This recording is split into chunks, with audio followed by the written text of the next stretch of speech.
Find the intercepts of the line given by 5x minus y equals 15.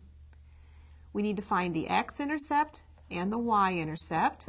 So let's start by finding the x-intercept. At the x-intercept, the y value will be 0.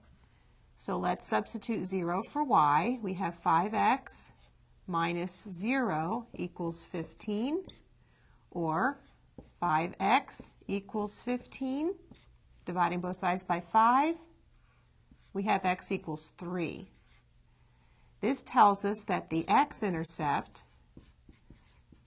is the point 3, 0.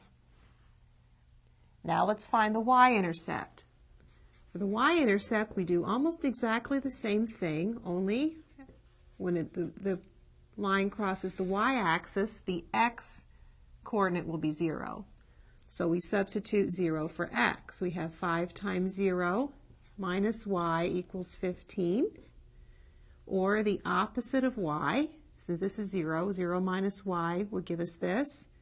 The opposite of y equals 15.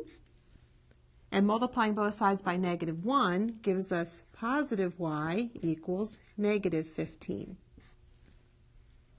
So the y-intercept then is going to be the point 0, negative 15.